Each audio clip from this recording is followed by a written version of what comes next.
Are your patients disappearing out the back door of your dental practice? When you're focused on the day-to-day, it's very easy to lose patients because you don't have effective systems in place to make sure that they're coming back. This is such a wasted opportunity. By the end of this video, you'll have 3 key strategies so you can wave goodbye to your backdoor problem. Plus, at the end of this video, I'm going to tell you how you can get access to my practice gap assessment for free. It's an amazing resource that will help you find the right areas to focus on for your specific business. So be sure you stick around for that.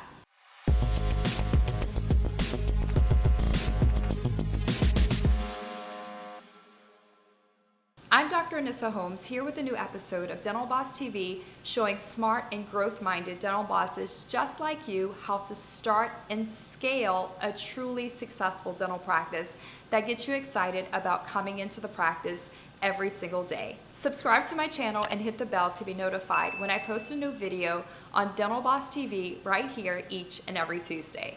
You're focused on marketing, training, scheduling, and the other 101 things that go on in your practice every day. It feels like you're forever trying to find new patients because if you don't, your schedule stays half empty.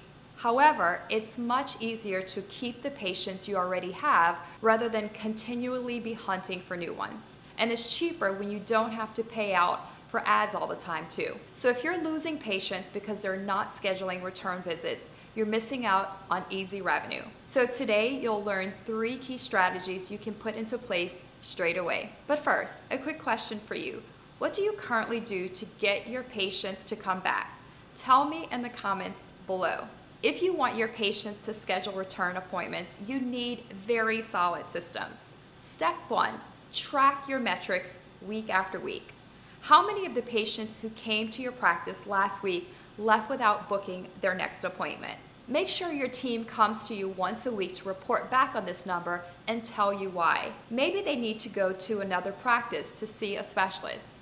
Maybe they didn't need any additional restorative treatment, or maybe they needed to apply for financing. There should be a clear reason for why that return visit hasn't been scheduled. And your team should also be able to tell you when they're going to follow up and get that patient booked. Once you have a system in place, you'll get clear on what's really happening. You'll see where patients are falling through the cracks, and you'll be able to create and improve your processes to fill your schedule more effectively. But before you dive into creating those systems, you need to back up a bit. Is the patient experience your patients receiving one that they really want to have repeated?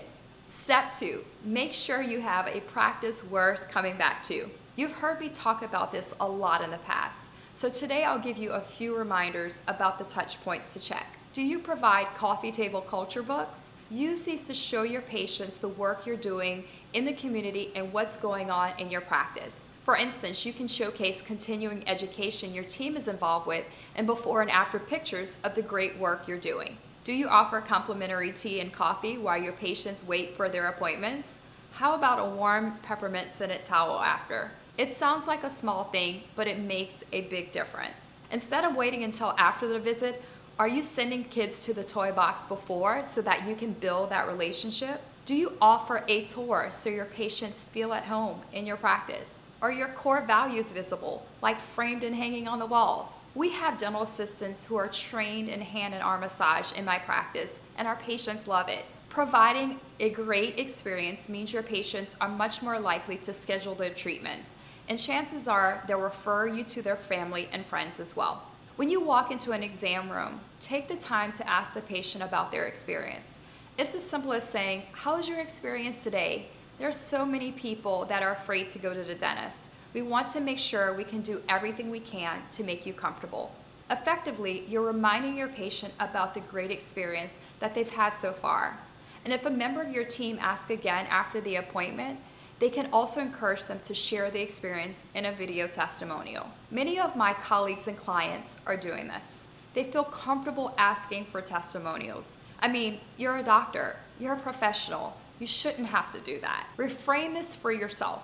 Explain to your patients that they could be helping people who are afraid of the dentist. A simple reframe can make it much easier to ask for help, and you might be surprised at how eager your patients are to help out. When you do get a video testimonial, be sure to use it. because it's marketing gold. You can load them up to your website, Google My Business, or Facebook. You can use them to create ads so thousands of people hear what an amazing experience they'll get at your practice. The third step is to examine the reasons why patients don't schedule. There are 2 common reasons why patients don't rebook that are easily avoided. Firstly, and perhaps most importantly, is that your team doesn't quite have the verbal skills yet to manage the conversations effectively. Secondly, the team is afraid of being objection blocked, and they simply just don't know how to get around it. One thing you can do is to make sure your team knows how to present a treatment plan effectively. The conversation might even sound something like this. Now here's the thing, insurance might not cover this, but most of our patients choose to do it anyway because they know that in the long run, it'll cost much more if they don't deal with it quickly, and it's going to give you the peace of mind to know it's taken care of. Training can help stop your patients escaping out of the back door just because you or your team don't have case acceptance skills. Also, here's a pro tip for you. If you're struggling with cash flow, don't forget that you also need your team to track your accounts receivable. You'll be amazed how many doctors I speak to who don't even realize that they have a huge AR problem in their practice. In fact, I spoke to a doctor last week who told me statements hadn't been sent out in over a year. She had no clue. So now that you know 3 key strategies for bringing your patients back again and again, let's make sure you're focusing on exactly the right things in your practice. Below this video, you'll find a link to my free practice gap assessment. This resource will help you pinpoint the areas you need to focus on in your own dental practice so that you can grow your business effectively. Also, if you want to join a community of dental bosses just like you who are growing and scaling their practices quickly, I invite you to join me inside of Dental Boss Academy or to schedule a free practice strategy call. The link is below this video. If you like this video, please let me know by liking it below. Be sure to subscribe and share it with other dentists who could learn from it too. And don't forget to comment below with Dental Boss if this video helped you stop your patients disappearing out of the back door.